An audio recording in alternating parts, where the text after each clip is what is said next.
Jina langu naitwa Asalfani Omar, ni mkurugenzi mtendaji wa Mpakani Tunaweza Organization. Mpakani tokea tarehe 1 Machi tumekuwa na mwendelezo maadhimisho ya siku ya mwanamke duniani. Huwa inaadhimishwa kila wilaya, kila mkoa na kila kata. Halmashauri ya Manispaa ya Ubungo kushirikiana na wadau mbalimbali na Mpakani ikiwemo katika uwezeshaji wa kufikia dira ya 2050.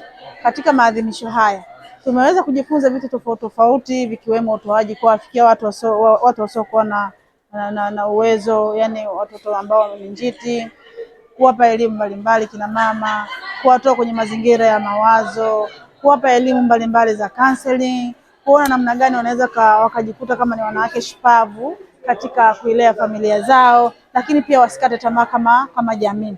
Lakini vile vile leo ni tarehe 6. Leo ni tarehe 6. Tuko hapa katika jengo la biashara, jengo la East Africa Commercial, na tumefanya maadhimisho ya umoja wa wanawake Tanzania na wadau mbalimbali na Mpakani ikiwepo wanawake na Samia na wengine mbalimbali wameshiriki, wote wameshiriki, lakini tumejifunza vitu tofauti tofauti, uwekezaji, UTT AMIS, NHIF wamekuwepo na makundi mengine mengi ambayo yamekuwepo hapa, kwa sababu ukumbi pamoja na mazingira ambayo yameandaliwa ni rafiki kwa jamii yoyote ile, watu wenye mahitaji maalum na watu ambao wanajiweza. Baada ya kusema haya, kwamba sisi kama taasisi ya Mpakani Tunaweza Organization tunaihamasisha jamii ya wanawake pamoja na taifa letu kwa ujumla kuona namna gani inapofikia inapofikia wakati kama huu au kila mwaka siku kama ya leo, tusikate tamaa. Usione tu kwamba tunaweza tukavaa tukapendeza, lakini kuna vitu ambavyo vinaweza vikahitajika kwenye jamii. Kuna kuwalipia bili watu wenye mahitaji. Ukienda hospitalini kuna watu hawapati matibabu kwa sababu bili yao haijalipwa.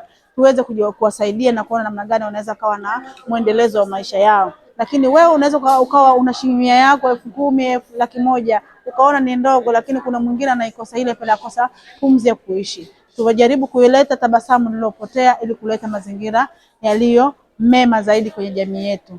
Kama Mpakani tunasema tukiwezeshana tunaweza.